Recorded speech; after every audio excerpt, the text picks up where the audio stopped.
Hi friends, welcome to Kisiya's channel. മൺട്രോത്തുരുത്തിൻ്റെ second പാർട്ടിലേക്ക് എല്ലാവർക്കും സ്വാഗതം. ഒരു ദിവസം കൊണ്ട് ഫാമിലിയായിട്ട് അടിച്ചു പൊളിക്കാൻ പറ്റിയൊരു സ്ഥലം. ഈ വള്ളത്തിൽ യാത്ര ചെയ്യുമ്പോൾ നമുക്ക് ഏറ്റവും വലിയ പ്രത്യേകത എന്ന് പറഞ്ഞാൽ മൺട്രോത്തുരുത്തിൻ്റെ മുഖമുദ്രയായ ഈ ആർച്ച് പോലെ ഇരിക്കുന്ന കണ്ടൽക്കാടുകൾക്കിടയിൽ കൂടെ നമുക്ക് സഞ്ചരിക്കാമെന്നുള്ളതാണ്. ഇവിടെ വലിയ ഹൗസ് ബോട്ടുകളൊന്നും ഇതിൻ്റെ ഉള്ളിൽ കൂടെ പോകില്ല. അപ്പം ഇതുപോലെയുള്ള വള്ളത്തിൽ തന്നെ നമ്മൾ വരണം. ഞങ്ങൾ പോയപ്പം നല്ല വെയിലുണ്ടായിരുന്നു, പക്ഷേ കാറ്റടിക്കുന്നതുകൊണ്ട് നമുക്കത്ര ക്ഷീണമൊന്നും തോന്നിയില്ല. അതുപോലെ ഞങ്ങളുടെ തോണിയാത്ര ഏകദേശം 4 മണിക്കൂറുണ്ടായിരുന്നു. അതുകൊണ്ട് ഞങ്ങൾ അത്യാവശ്യം വെള്ളവും സ്നാക്സും ഒക്കെ ഞങ്ങൾ കരുതിയിരുന്നു. അതുപോലെ വഞ്ചിലിരുന്നുള്ള ചുറ്റുമുള്ള ഇതുപോലത്തെ കാഴ്ചകളൊക്കെ ഇതൊക്കെ ഒരു വല്ലാത്ത അനുഭവം തന്നെയായിരുന്നു.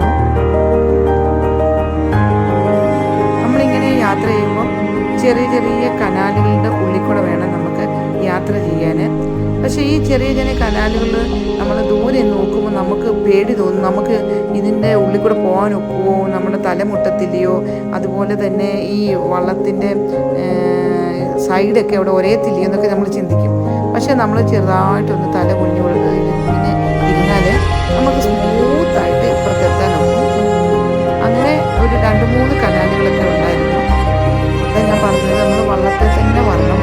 അല്ലാതെ ഹൗസ് ബോട്ട് ഇങ്ങനെ ബോട്ടിലൊക്കെ പോയാൽ നമുക്ക് ഇങ്ങനെ ഇതുപോലത്തെ കനാലുകളിലേക്കുള്ള ആ എക്സ്പീരിയൻസ് ഒന്നും ചെയ്യാൻ പറ്റത്തില്ല.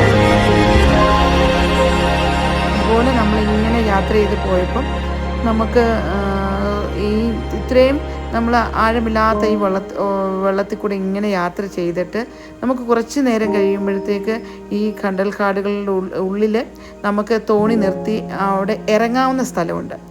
അവിടെ നമുക്ക് ഇറങ്ങുകയും നമുക്ക് അതുപോലെ നമ്മുടെ ഇഷ്ടത്തിനനുസരിച്ച് നമുക്ക് ഫോട്ടോയോ സെൽഫിയോ ഒക്കെ എടുക്കുകയൊക്കെ ചെയ്യാം.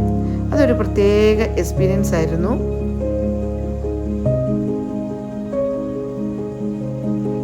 നമ്മുടെ അടുത്ത് തന്നെ, കേരളത്തിൽ നമ്മുടെ അടുത്ത് തന്നെ ഇങ്ങനൊരു സ്ഥലമുള്ളപ്പം നമ്മളെല്ലാവരും ഒരു പ്രാവശ്യമെങ്കിലും ഒന്ന് പോയി കാണണം.